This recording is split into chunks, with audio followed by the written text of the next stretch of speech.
Bon, alors j'ai envie de tester un truc nouveau, là, j'ai envie de faire une petite série sur le fait que Jésus apparaît partout dans la Bible.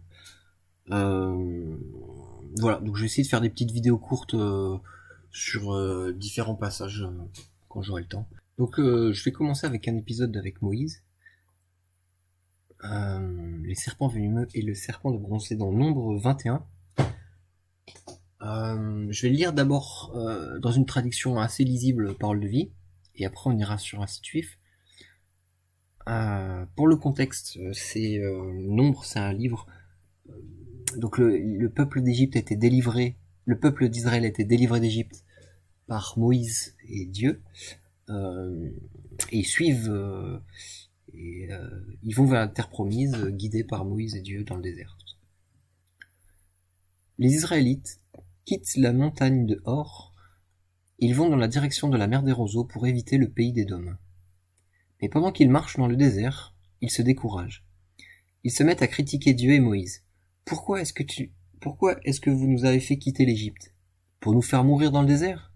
Ici, il n'y a pas de pain, pas d'eau, et cette nourriture horrible nous dégoûte. Alors le Seigneur envoie contre le peuple des serpents venimeux. Ils mordent les Israélites, et beaucoup d'entre eux meurent. Ceux qui restent viennent trouver Moïse, et ils lui disent: Nous avons commis une faute en critiquant le Seigneur, et en te critiquant. Prie le Seigneur pour qu'il éloigne ces serpents de nous. Moïse se met à prier le Seigneur pour le peuple. Le Seigneur dit à Moïse: Fabrique un serpent en métal et place-le en haut d'un poteau. Tous ceux qui ont été mordus et qui regarderont ce serpent resteront en vie. Moïse fabrique un serpent de bronze et il le place en haut d'un poteau. Tous ceux qui ont été mordus par un serpent et qui regardent le serpent en métal restent en vie. Ils se plaignent de celui qui les a délivrés, donc Dieu, leur créateur, et le guide qu'il a mis pour eux, Moïse. Et donc, les serpents sont envoyés pour... Enfin, en gros, ils sont mordus par des serpents, et quand ils sont mordus, ils meurent. Et la solution de Dieu pour Moïse, c'est de mettre un serpent d'airain, donc c'est un serpent de fer, en gros, qui est fixé sur un bâton. J'essaie de trouver une image. Alors, serpent d'airain, on va trouver ça.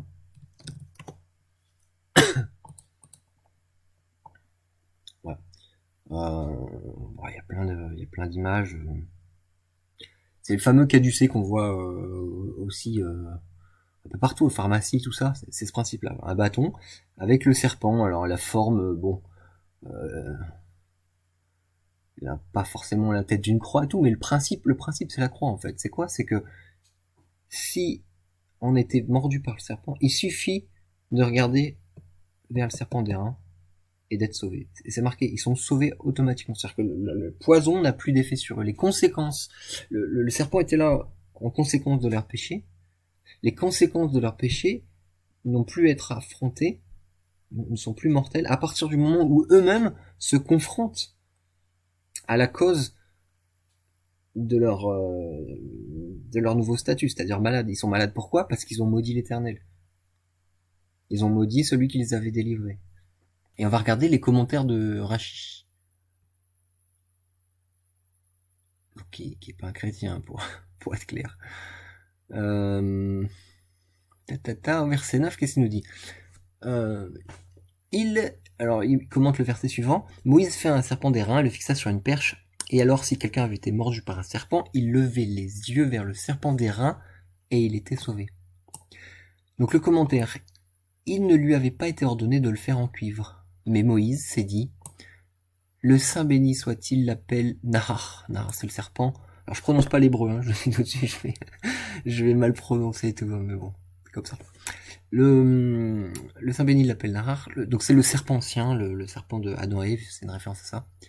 Donc vu qu'il l'appelle comme ça, je vais l'appeler par assonance. Je vais donc le faire en cuir par assonance, parce que le cuivre en hébreu c'est Nerochet, qui ressemble apparemment au niveau du son à Nahar. Voilà, ça c'est le commentaire de Rachid. Donc c'est vachement intéressant parce que quand j'avais tapé un peu, je vais le faire là. Pourquoi il fait ça? Je vais taper sur Google, je tombe sur un deuxième lien, le premier. Il y a un forum juif qui en parle. Y a-t-il un lien entre le Messie et le Nahar? Et donc ce monsieur là, c'est très intéressant ce qu'il dit.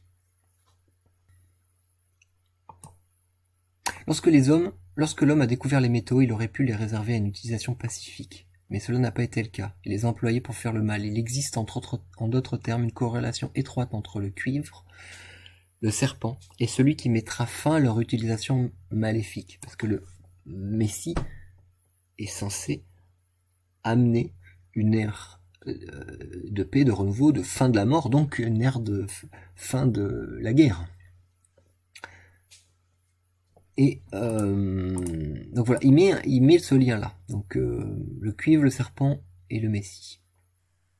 Et en fait, c'est exactement ce qui se passe. Jésus, c'est le Messie, donc c'est Dieu qui est venu sous forme humaine pour subir les conséquences du péché des humains.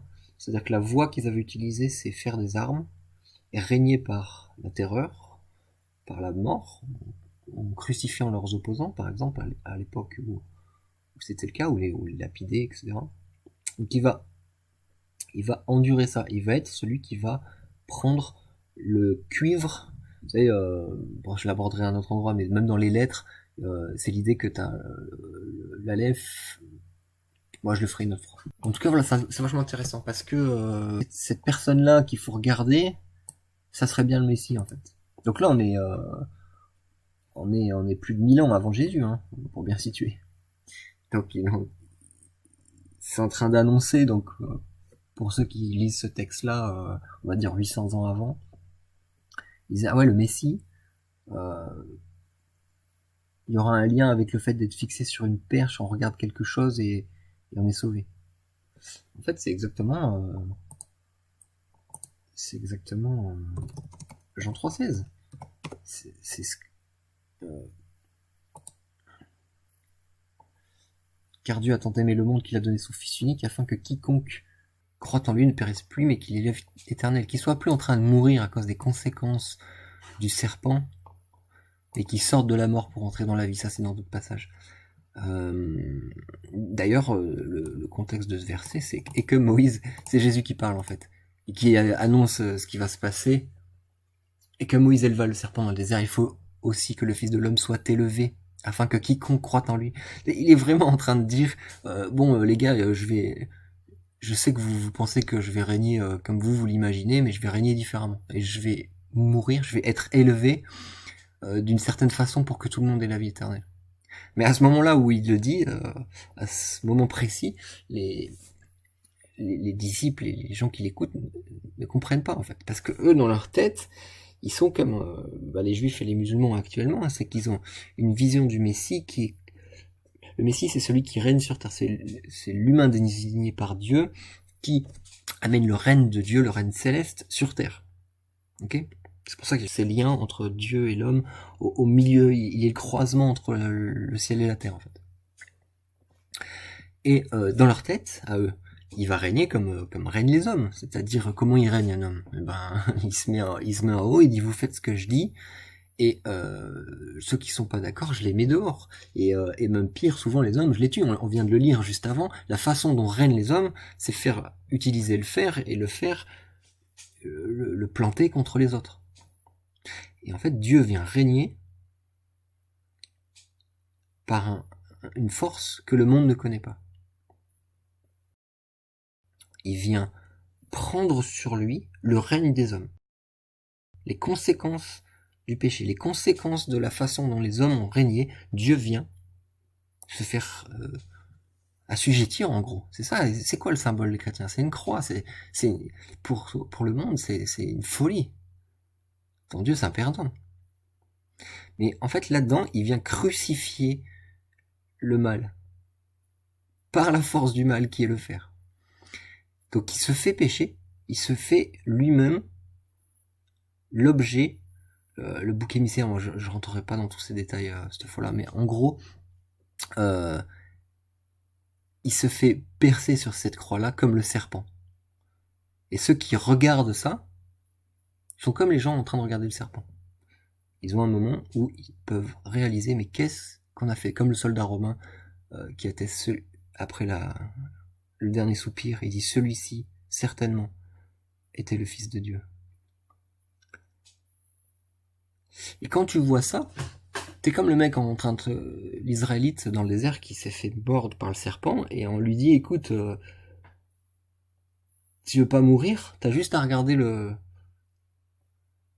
la perche là, le perche avec un objet dessus. Si tu le regardes, alors la conséquence du poison n'a plus d'effet sur toi. Le mec il dit non mais trop facile ton truc, il y en a plein. J'ai perdu mon, euh, mon frère tout à l'heure, il est mort et toi tu me dis j'ai juste à regarder derrière. Parce qu'en fait c'est quoi? C'est se confronter à ce problème. C'est quand tu regardes, tu vas voir quoi? Tu vas voir que ton créateur, toi tu l'as mis dans cet état-là. Quand on regarde Jésus sur la croix, on voit ce qu'on a fait. Qu'est-ce qu'on a fait? On est arrivé au point où notre créateur on l'a mis et on l'a crucifié.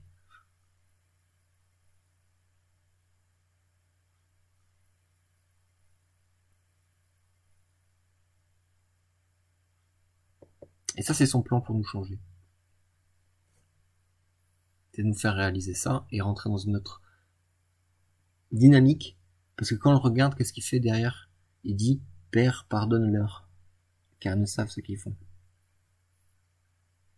Il envoie des ordres d'en haut pour nous pardonner. Et en fait, c'est par cette façon que Dieu va régner. On crée une avalanche inverse. On bénéficie de la grâce et donc du coup on comprend et on veut faire bénéficier de cette grâce-là par la force du martyr. C'est comme ça que l'ère de paix se développe, ça je le développerai aussi dans d'autres prophéties. Petit à petit, le monde est en train de changer depuis 2000 ans par la force du martyr. Quand je dis martyr, le vrai martyr, c'est-à-dire le martyr des les gars orange dans la vidéo. Pas ceux qui se font exploser en disant à la voix basse, ça c'est n'importe quoi, c'est pas du martyr ça. Le vrai martyr, c'est celui qui est en orange et qui se fait tuer justement et qui dit pardonne-leur ou qui se concentre juste sur Christ. Voilà. Je sais pas si j'ai tout dit, j'ai fait long, c'est la première vidéo. Bon, je vais m'arrêter là.